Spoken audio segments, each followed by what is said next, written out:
everybody, and welcome to a brand new episode of the Nerd for No Reason podcast. Welcome back. I am one of your fantastic hosts, Mark. Hey, I'm your other host, Raven, and I was just casually chatting about nothing as you were doing the intro. I don't know if you heard that, but Yeah, I I was just did, but I wasn't going to singing a say weird nothing. song.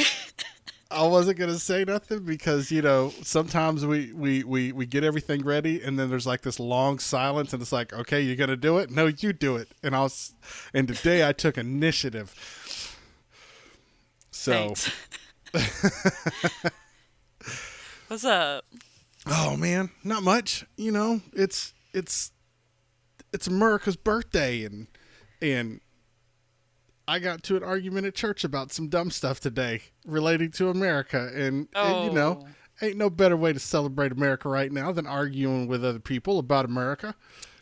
I feel happy like that's the birthday, American way. America. Let's all argue about stuff and then set some stuff on fire in the sky. Right. Yeehaw. That's what we love here. Me and Alice went to a wedding yesterday, Ooh, and it was pretty fun, except the fact that it was an outdoor wedding ooh. in Sweaty as July heck. in Middle Georgia. It Yeah. was, oh my God. All right.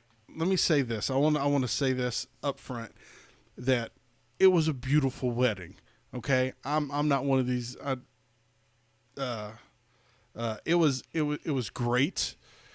Everyone was beautiful. The bride was gorgeous. Um, everything was right where it should be. Great. Okay, the setting, great. The temperature was like, nah, dog. I'm gonna make everybody sweat their perm out. It was so freaking hot, and I didn't even realize I was sweating that bad because I was sitting there and I was kind of leaned over and I had my elbows on my thighs, just kind of just trying to get my head around this heat. And when I like kind of sat up straight, I looked down and my arms were all sweating through my shirt. Oh, Like I had like sweat marks on my pants where my arms were. yeah. I was like, oh, what the world? And then I look around and everyone else looks the exact same way. And when we got to church today, that was the main topic for everyone who went. It was like, oh, hey, man. He's like, how'd you like the heat yesterday? I was like, it was terrible. At one point, I leaned over to Alice. I said, I swear to God, when you get married, if you have an outdoor wedding in June in Georgia, me and you are going to have some problems. I'm going to write you out of the will. So you just better stop. I don't blame you, man.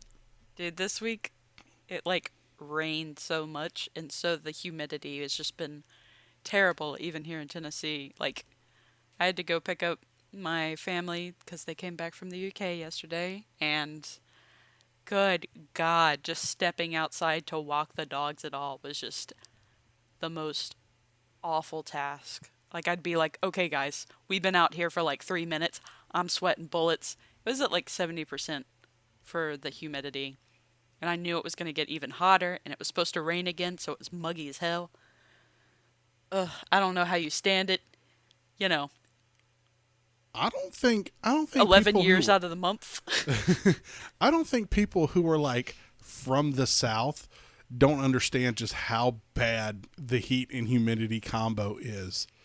Like they Yeah. can't. Because then it's like, oh, it's 84 degrees, but it feels like it's 92 degrees thanks to the humidity. And you're just sticky, and you feel like anything you do is Mm-hmm. just the worst possible option unless you stay in your house. I was actually talking to our friend Justine the other day, who lives in Minnesota, and she said that their air quality is so bad right now Oh, that they because of have like, Canada. yeah, they have a box fan that's basically just sitting, like, they have it laid basically like flat on top of like four different filters, like air filters, so it can like filter out like all the nasty stuff in their house. She was Oh, like, it's working real good because our filters are already disgusting. And I was like, oh my God. Cannot imagine. wow. So, anywhere you go, I guess it's just going to be a little shitty in America. And Man. that's why we celebrate you. Oh man. Yeah. Yeah.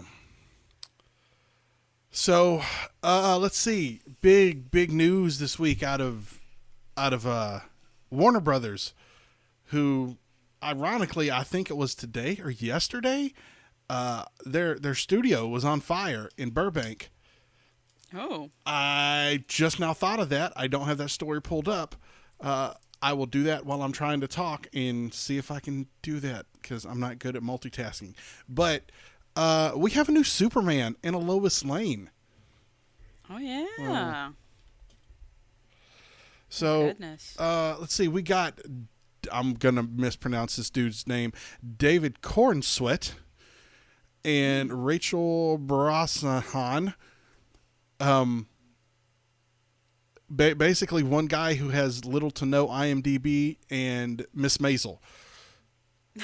I wasn't a big fan of Marvelous Mrs. Maisel. Kelly watched it. She seemed to enjoy it. I think she's seen it all, but she seemed to enjoy it. I looked at this other guy. He was in a movie called Pearl. Yeah. Pearl. And other than that, there's not a lot of, like, he hasn't done anything I think that is where you'd be like, oh yes, I remember him from that. He was in an episode of House of Cards, I guess. But he hasn't been in anything big, so this could be like the star-making role for this young man. All right. Well, that's cool. Good So- for him. Superman's a big task to take over It if you're is. not like, I've been out here doing stuff. So, we'll see how that goes. Yeah. So, with this dude being cast and Mrs. Maisel playing Lois Lane, how do you think, Raven? How do you think the DCU, like, what do you want to see from the DCU? Dude, I don't even know at this point. Like, the fact that they keep changing shit up. They also, we kept the Ezra Miller movie, which a lot of people, of course, are not super happy with. I just don't know how this whole thing is gonna, change over. I'm hoping that, this new Superman is cool. I do like the way that the latest Batman movie was done with Robert Pattinson. Like, it was, a lot darker and stuff like that. Mm-hmm. Which I know that for a part they did it was Henry Cavill that they did that one Superman movie, and everyone was like, it was so fucking dark, and it shouldn't be dark because it's Superman, and blah blah blah. But I'm hoping they can take a really good different form of light, I guess, with this Superman. And maybe they can try and do another Justice League type movie. If, things go right, they put their, sense and wits into it. Don't just fuck everything up just because they're like, hey, this could be cool. Let's just cast a bunch of people and then shit just goes wrong, Yeah. I think we'll get a Justice League movie in 10 years. Yeah. I think, kind of the big problem was that we had last go around with the Justice League movie is they were trying so desperately hard to be Avengers, and it never felt kind of earned. Yeah. That's fair. We didn't really have, no one had their separate movie so we could quote unquote get to know these characters. And then the next thing we know, the second Superman movie is a Batman, Superman, Wonder Woman team-up movie. And then you're just where the hell did everyone come from? Right. Well, they came obviously from a flash drive that Lex Luthor had with their own custom logos. Oh. Rumble, rumble, rumble. But yeah, I think, I hope that James Gunn has the wherewithal to be like, hey, let's go ahead and let's give these people some time. Let's give these characters some time. Let's get to know all these people. Because I think he said in his original speech was that once you're cast as that role, you're going to be that role in every piece of media. So you're going to be that for animated shows and this and that. So it's going to be weird seeing who they get to play, like the Green Lantern, which they've already, they're working on a show for that, and all these different things that may or may not have a feature length movie to start them out, that they might bring into the movies later on. I think it's going to be interesting to see what James Gunn does with it. And while I'm thinking about it, I have a conspiracy theory on why The Flash stayed on, or why The Flash was released with Ezra Miller going crazy. And I can't remember if I said this before on the podcast, but I am almost 100% certain that it has to do with the deal that Zack Snyder made way back when. That all this is so that they can get all of the Zack Snyder contract stuff out of the way, and they don't have to pay him anymore after Aquaman, basically. Because it's I'm sure that if they shelved it, they would have been like, nope, you got to give me one more. And I'm sure they probably didn't want to buy out that contract and say, okay, we'll give you this exuberant amount of money on top of the money we've already spent. So I'm almost, that has to be the reason. Yeah. I could see that. No. Because you don't want to continue to go on with someone else's shit when you can just try and start your own brand new universe. Right. Essentially. And I think if if I'm reading it right, the only character in The Flash that is a quote-unquote Zack Snyder related character is The Flash himself, is Ezra Miller. Yeah. So everybody else, Michael Keaton's Batman, not Ben Affleck, I think he was in The Flash too, but I think Supergirl, I think she can come back, and they won't have to pay Zack Snyder any money. Because he didn't really have his hand in this, or like any of his characters. Like, she's not one of his characters. You know what I'm saying? Yeah. So it's weird how it's weird how all that works, because like Jon Favreau and James Gunn were all producers on like Endgame, because they used the Guardians of the Galaxy and Iron Man. Like, anytime Iron Man showed up on screen in the MCU, Jon Favreau got a check. Like, how wild is that? Oh, hey, gotta make money somehow, man. Man, that man signed the sweetest deal he could have had when he signed on to do Iron Man. I mean, 25 movies later, and he's getting a little piece of every single one of them? Oh, shut up. I don't know. Anyway, I'm excited to see what happens in the DCU over the next couple years. And I found the story for what the fire was at Warner Brothers. Apparently, it was nothing more than just a Transformer blew up. Not the Autobot or Decepticon kind, just the regular Dumbo electric kind. Oh, thank God. They're not taking over just yet. Which, honestly, if I was whichever studio's in charge of Transformers, I would 100% seize this opportunity for a little bit of free viral marketing. Right? Yeah, good idea, but whatever. Yeah. Losers. What do I know? I'm not in Hollywood. You just make airplanes. Yeah. I just make airplanes, guys. Yeah. They go zoom in the sky. Dumb old airplanes. Are you ready to talk movie? I am ready to talk movie. So let's go. Wahoo. Boom. Thank you. I've been sitting on that one all day. So this week's movie is none other than the Super Mario Bros. Movie that came out 2023 Super Mario Bros. Movie. It's important to distinctify that. Don't want to think back to the lovely live action. Ooh. You know, I keep toying with the idea of trying to go back and watch it. And I did that a while back, like many, many years ago. I was like, man, this movie can't be that bad. I kind of have fond memories of seeing John Leguizamo as Luigi Mario doing this with Bob Hoskins. Now, it's a bad movie. Chris has showed me like parts of it, and he told me enough about it that I'm like, yeah, man, I don't think I ever want to watch it. Thank you.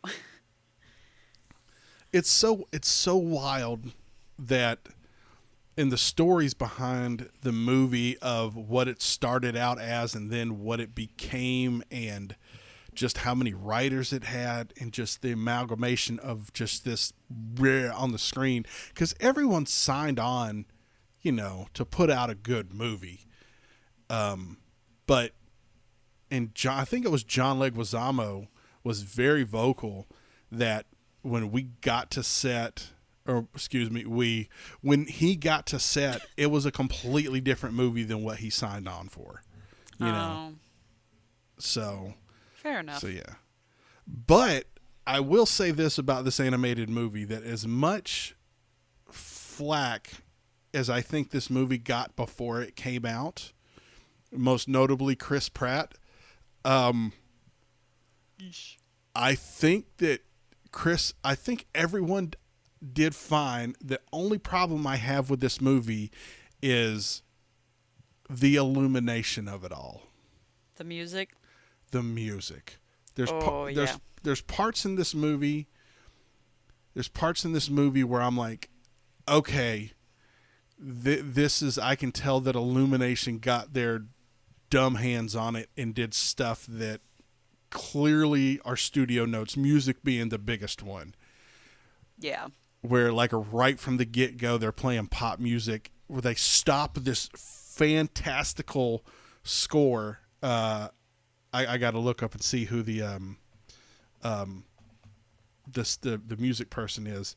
Koji Kondo and Brian Tyler.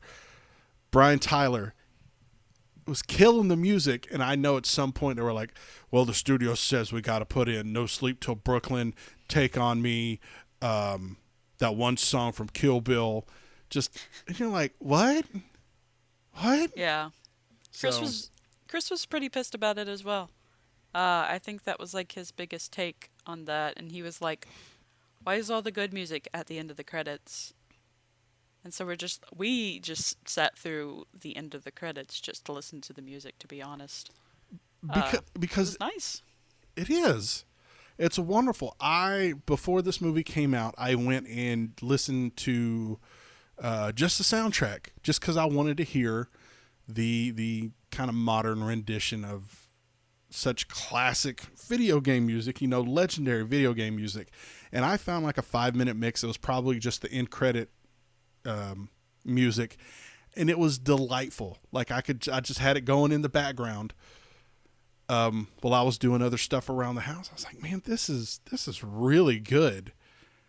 And of course, the first weekend it came out, I was listening to reviews and they were like, the music is, I don't know what they were doing, but the music. I'm like, no, but what? No. Yeah. Classic Illumination. And we all thought Chris Pratt was going to be just the worst part of this movie. And honestly, I don't want to say he's good, but he's definitely not bad. Yeah, he wasn't terrible, which right. Everyone expected when he was like, no, I'm just going to do my voice. It's like, hey, man, you're playing Mario. You're playing something that is like celebrated by people, and people grew up playing these video games, and yada, yada, yada. You can't do that shit. But other than that, I thought that the movie was pretty decent. I really didn't have many, issues with it. I know that some people did not like the princess being more of the Daisy role. Of being I can fight with you guys. I'm a tomboy. Stuff like that.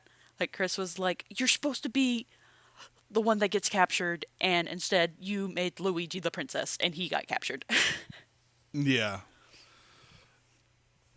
This is one of those weird things because again, I feel like this is also kind of the illumination of it all.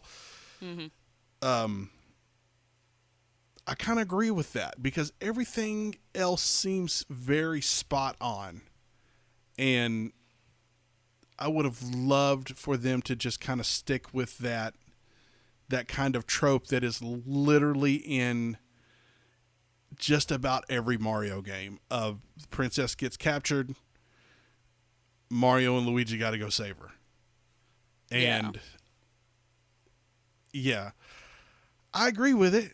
Um, but again, I'm not really that upset because I felt like she was also kind of like this good pathway into all the craziness that, you know, because Mario was our proxy into this world. And she was like a good kind of guiding hand, like, oh no, this is, you know, we got the power ups, and here's what the power ups do. And they kind of did a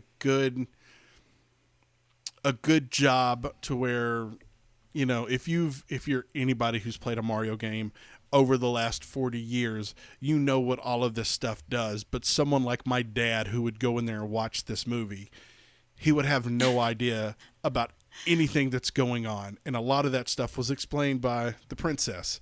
You know, oh, hey, you eat the mushrooms, you get big, you get small, you get fire flower, you do this, you do that.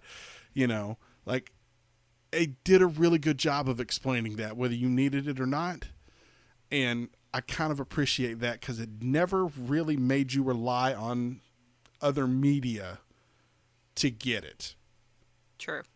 So I do like that. That was really nice. Yeah. And then when he had his fight with Donkey Kong, and you see even more stuff, and you're like, "Oh, okay. There's lots of things that Mario can turn into, like a cute little kitty cat." Yeah.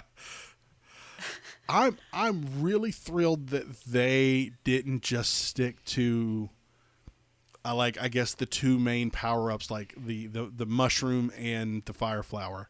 I'm glad they were just like, yes, you're getting all of them. Yeah. I hope you're ready. So I loved the Rainbow Road scene. I'm not even gonna lie. I love seeing that beautiful road, like, just glow and stuff, and even when they like fell into the water and like pieces of the water are glowing, I thought that was beautiful. But I loved really seeing like the turtles basically just using themselves to be like, "All right, blue turtle with wings, we're going at ya," and then they just like take off. I thought that was a really cool little way to interpret some stuff. me and Amy saw this in the theater, and we saw it hmm on like the big screen, not Oh IMAX. It's yeah. whatever like the not quite IMAX big screen is. Here for us, it's called the GTX, and we saw it in the GTX, and it was huge. And that scene in particular was probably my favorite because the colors were beautiful. hmm Just yeah, it was something to watch. And you're right, all they did. I'm not well. Again, I keep saying the illumination of it all. I'm going to keep saying that because that's really the only part I had a problem with. I feel like every time that the creatives, the director, the writer, whatever, did something, the blue shell power, like how are we going to, you want to see a blue shell hit something. How are we hmm going to do this? Because there's obviously like one of the, I don't know, Koopa generals is a blue shelled Koopa. Like, how are we going to get to this point? And he was just like, I'm angry. Brr, let's do it. And that was like a good way to kind of translate that into, stuff. And like you said, using turtle shells. And there was even a scene where one of the Kongs was eating a banana and threw it, and a car Yeah. blew up. You know, there was very clever ways that they did stuff. And it was, I like it. I really thought it was very clever. Yeah, they did a really good job on a lot of the animation aspects, which was nice. I love when Mario actually enters the realm of the Mushroom Kingdom and there's just mushrooms everywhere and it just looks like, to me, I'm like, "Oh, that looks lovely. I would love to live in this cute little mushroom village." And it just like, it didn't look shitty or like overwhelming. Like, it was really well balanced, I felt like. And I like the use of different shapes and sizes and all that fun. And then Toad, the fact that the princess was just like, "Oh my god, a Toad that's not afraid of his own freaking shadow? This is what's up. I like this little guy." And wasn't it um Keegan Michael Key that did Toad? I think it was. Did I lose you? No, I Oh. had to go let the dog out, and I thought I could get Oh. back in enough time so that way I didn't have to cut the tape. And nope, You're that cool. was my bad. Anyway, so Oh. Keegan Michael Key. Yeah, no, I heard that part. I heard just about all Okay. of it. Like I was You're gone for okay. like 3 seconds. I was just hoping that I could get back. Dang it. No, you're all good. I was just like, "Oh no, did the internet crap out?" Because No. I wouldn't be surprised in any way, shape, or form. No, everyone did really good with their voice acting. Keegan Michael Key killed it. I thought that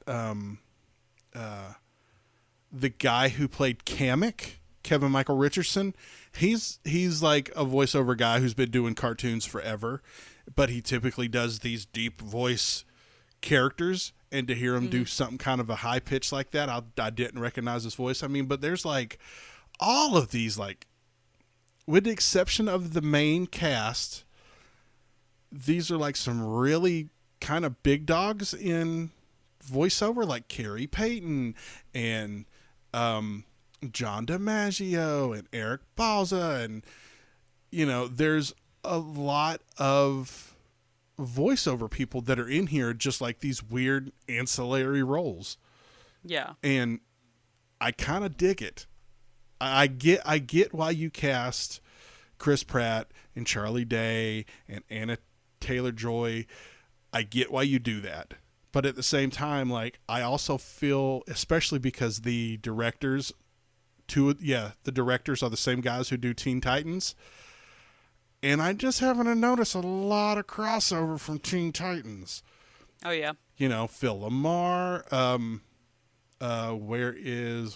where's oh yeah, Scott Menville, he's Robin. Carrie Payton is the voice of Cyborg. Kevin Michael Richardson does a couple voices on Teen Titans Go. So there's a lot of crossover. I'm sure he was probably like, "Oh, hey, I'm doing this movie. Come over here and read for this." So Nice. Yeah. Yeah, for a long time while we were just watching the movie, I was like, "Man, who the heck?" I like completely forgot who was doing Luigi, and I just didn't look it up. And then at the end, I was like, "Oh yeah, Charlie Day." I thought he did a pretty good Luigi. I'm not gonna lie. I thought he did too. Man, again, I was so curious about what these guys were going to sound like. Like, how do we translate a guy, two guys that really, well, you know what, a whole voice cast for that matter, for a group of characters that have a vocabulary of probably 20 words over the last 40 years, Yeah. And I know that there was probably like one of those weird feelings like, oh no, they didn't do that, or they went the route we were scared they were going to go, because the very first scene in the movie is the their commercial. Yeah, their commercial, and Chris Pratt does that, "Hey, it's a me," and you're like, oh man, he did it. Yeah. And he didn't, it was just for the commercial. It was a goof, as it were. And everyone was like was on that line right where they needed to be, of like just enough of the accent to put it there, but not enough to make it stereotypical or problematic or any of that, you know? And that was great. Yeah. So, seeing as how we're talking about voices, do you want to go ahead and talk Jack Black now, or you want to wait till later so we can just really just settle into it? Hey, man, I just want to let you know, for like, before I even watched the movie, I was over there singing Peaches, like, constantly in the car. So let's get on my main man, Bowser. Man, Jack Black needs some kind of an award because this man, I feel like everyone else put forth about 85%, you know, like, I will go do a little something. Jack Black was like, no, I'm going to make this entire movie my personality. Strap in, fuckers. It was... Love that man. Man. Dude, when he went out and did that, like, interview, and they were, like, asking Chris Pratt, oh, yeah, so what'd you think? And he just answers. And then they, like talk to Jack Black, and he's, like, in a full, like, Bowser costume. And you're just like, that's who I want to be, like, putting in the work. And Jack Black, like, actually plays video games. You know, like, I think he's gone on record and been like, yo, Red Dead Redemption 2 is like is my jam. So yes, I've played it, I love it. You know, he is the guy who plays video games, he knows video games, and you're right, this is the guy that we want to do it. And I don't think they could have picked anybody better to give all of his effort, turn in a funny performance that I'm sure very similar to like the Robin Williams Genie thing, where they were like, who are we going to pick? And then I'm sure the animators must have went out and been like, you know what? We animated Bowser to a Jack Black song. Look at this. And we're like, oh, this is it. This is what we need in life. Yeah. Dude, when he was like singing his little song, doing his little mantra and stuff, like, I felt it.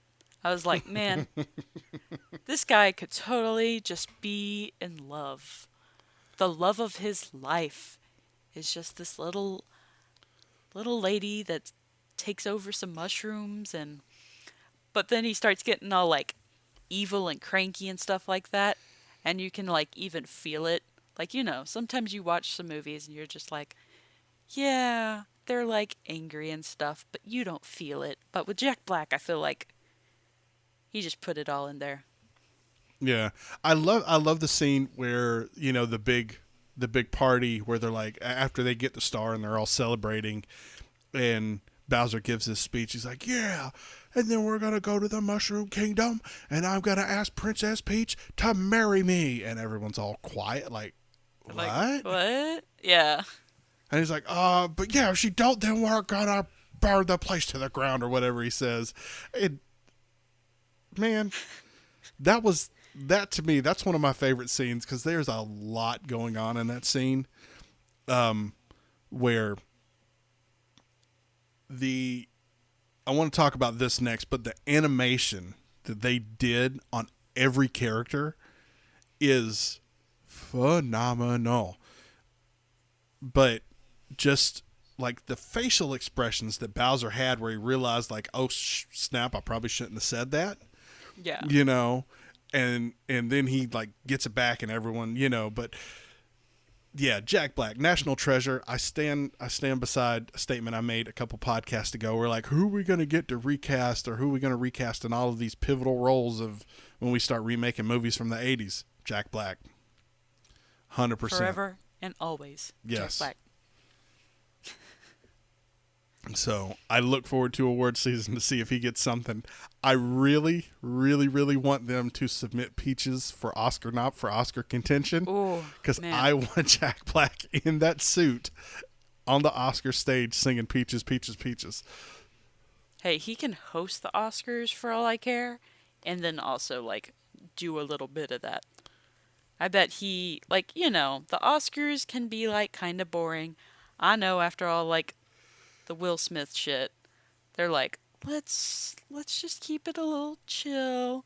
But, like, who better to bring on, like, he's a good guy, he's funny, he does his job, he That gets is shit actually a done. really good idea. Jack Like, Black, 100%. yeah. Oh man. All right. I want to talk about animation really really quickly because I feel like that is an unsung hero of this entire movie. As good as everything else is, the animation in this movie is some of the best animation I've seen in years. The fact that Mario has a mustache that has individual hairs. They make it a point to make Mario and Luigi remove their cap at any chance they get just to show their full locks. Princess Peach has just the most beautiful hair. Bowser has scales that just look so good. And just everything, lava, water, just shut up. So good. Yeah. It all did really, like, it was really beautiful. I know that when it comes to, like, the illumination thing, a lot of people are like, we don't like that, the way that a lot of their characters look. But they really did good on not making it look as much of that, like, illumination style that they normally do. Right.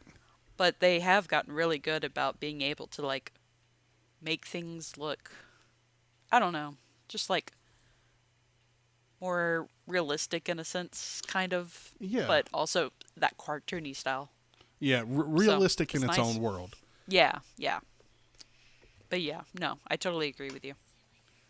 I love when Bowser's like, her heart-shaped bangs, because I hadn't noticed it at all. And so then when the next time it cuts to Peach, I was like, oh, okay, yeah. Yeah, I see what I he's did saying. the exact same thing. Yeah, the 100% the exact same thing. The how many Easter eggs did you catch? I want to say I caught them all, but there's no telling because there were Easter eggs literally in every scene. Oh, really? I don't Yes. think I, like, noticed probably very many, to be honest. Because Really? I was just kind of like, just trying to take it all in. Like, I know that Chris would, like, say something every now and then, but he was also, like, tired. So I was like, what's he saying? He'd be, like, over there, like, mumbling something, and I'd be like, what'd you say? And he's just like, No, it started. I noticed it in the very first scene, or I keep calling it first scene, when they get out of the commercial and they're sitting there in the diner. All of the plaques are like, there's a Duck Hunt emblem, there's Punch Out, Mike Tyson's Punch Out type stuff. The one guy that Charles Marinette plays, I think he was playing an original Mario cabinet. The name of the diner is Punch Out Pizza or something like that. There was one part in the end when they come back to Brooklyn where a storefront gets destroyed, and I paused it. I was like, surely that has to be an Easter egg. And it was. It was the mascot of the Nintendo Disk Drive, was the name of this diner. It was very nice. Wild. Some of them are kind of overt where they're selling, in Mushroom Kingdom, they're selling quote unquote antiques, and it's all 8-bit little things from the Mario games. That was a cool little Easter egg. There's just all kinds of stuff in the background of these scenes that the more I watched it, even this time, I think this was like my second or third time watching it, that I was like, oh yeah, I kept picking up on stuff. So yeah, very, very fun watch. Enjoyed that. And I actually enjoyed the rewatch. So for what it's worth, I mean, there's that. Speaking of eggs, are you looking forward to the potential of a second one starring my main man, Yoshi? there is no potential. This movie made $1 billion. They are absolutely going to make another movie, and They can make a movie just about Yoshi, and I would watch it. they could. I love Yoshi. You know, again, the potential's there, but we'll see how it pans out. I don't know. Yeah. I think it's a. I would love to see. Oh man, I don't think we do Galaxy yet, and I don't think we do.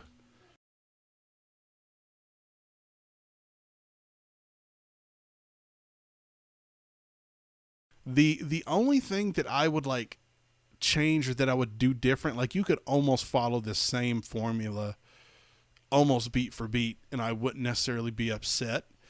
But I would for sure have the princess get kidnapped the next go round. You can still have her an active participant in doing things, so it's just not Anna Taylor-Joy coming in the booth for one day and saying a few lines and then she's out of the movie for the rest of the movie. No, you can still have her doing things, but kidnap her. Bowser's up to his old shenanigans. He gets broken out by Kamek or whoever. They're back on that bullshit. Introduce the Koopalings or Bowser Jr. and we're off to the races, man. We don't have to make it more complicated than that. So, yeah. You can find Daisy just like b-balling it up. Oh yeah, give Luigi the love interest this time around. He can man deserves it. Yeah, he does. Luigi's always been my favorite character of the two. I love me some Luigi. Probably thanks to John Leguizamo. Probably. Most likely.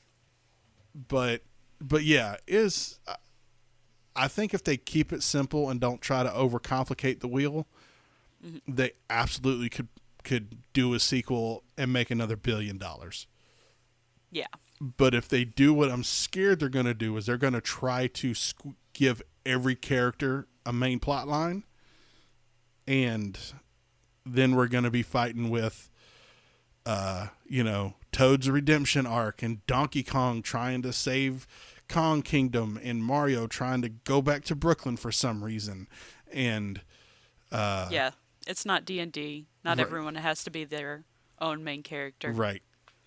Just focus it on Mario and Luigi and Bowser. That's it. That's all we got to do. Keep it simple. True. So. Oh, all right. You got anything else before we wrap this Bad Mamma Jamma up? I think we did the do, my mans. I think we did do the do. So, all right. Well, let's move on to my favorite part of every show. Raven, what has made you happy this week? This past week, I had the whole week off while my family went to the UK. Their trip got a little messed up due to their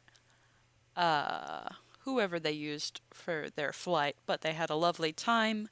My grandparents renewed their vows on like the Blarney Castle like landscaping stuff because my aunt is ordained to do that stuff. So they sent me cute little pictures. They got cute little matching rings. They had a great time. While they were all gone, I was house sitting for them, taking care of 3 extra little pups. So I took Boo with me. So I had 4 dogs that were just constantly running around my little feet, hanging out, having a great time. Bought some new plants. Always love buying new plants. So it's been a pretty chill week. And I am not looking forward to having to work a single day to then have the 4th off. But if I must, I will do it in the name of taking care of all my little doggy clients. But that's really all I did this week. I hung out in the pool some, but That just sounds because awesome. of the humidity, I was like, man, I don't even know if it's worth it. I got covered in mosquito bites. So I was like, whatever. But it was really nice, just time to relax.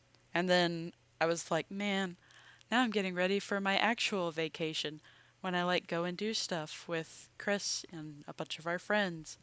And I realized it's only a month away. So that's all I need to keep me trucking on. What about you, Mark? What has made you happy this week? It's been kind of a relaxing week here at the house, and I say that because my house is in a constant state of motion, with extracurriculars and Amy just being Amy. Amy's been at Disney World this past week with Kelly and some of Kelly's friends, and me and Alice have been at the house, just me and her, and I think it was Sunday night. We were both kind of like, something's weird. Monday we talked about, I was like, she was like, did last night feel weird to you? And I'm like, yes. And I thought it was just me, but it was because we don't have like that constant ball of energy. Like we're always just so wound up so tight. Yeah. Because, Amy's running around just wreaking havoc for no reason. And, we got to unwind a little bit, and that was really nice. And Kelly bought me a new lightsaber, and it's really, really cool. And then I got a new lightsaber stand, and it's super cool. And yeah, like it's the bomb, as 90s Mark would say.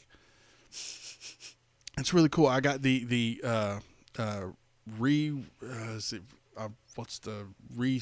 restructured, reforged Luke Skywalker saber. Really cool looking. Yeah, I need to make me some Jedi robes so I can go to comic conventions with my cool lightsaber now. Yeah, it's awesome. So yeah, that's what's made me happy. Lightsabers and peace and quiet. Hey, peace and quiet. It's nice sometimes. And plus we got a super long weekend, which I've thoroughly been enjoying. I get to sleep in the next 2 days, which means I will get to sleep till probably 5 o'clock instead of 4:30, when my body is like, hey, get up and go pee, and then you won't be able to get back to sleep. So, oof. Yes. God, I hate that so much. Yeah. But anyway, Raven, tell everybody where they can find you on the internets. Well, for the time being, until Twitter is just the saddest sort of social media. Oh, they're trying, aren't they? Man, every day I get on there and more people just make me feel sad because they're like, hey guys, what site are we going to next? And I'm like, please, just let me have this until it dies. On Twitter, I am at spooky_Raven. And on Instagram, I am at That's So Raven Ellis. You can also find our podcasts on either of those sites at Nerd for No Reason. And you can find Mark at Turtles Do It everywhere, on Twitter, on Instagram, on Facebook. Just, I'm somewhere. I don't know if Turtles Do It is even a thing anymore on Facebook. But if you find Turtles Do It on Facebook, it's my old comic page, and that's probably not up and running anymore. Because everything was links to the old website, so there. Those turtles stopped doing it. Yeah, they did. When Amy was born about 9 years ago, they kind of just slowed down and just finally stopped. Because I had to take time off to be a dad, and that's okay. But yeah, Turtles Do It. Hit me up. I love all of you guys. So, yeah. Busy week. Y'all go out, set some fireworks off. Go do something wonderful in the world today. Safely set off fireworks. Please stop burning our nature. But you guys go ingest some fun medias, and we'll see you again here next week at the Nerd for No Reason podcast. Goodbye. Goodbye, everybody.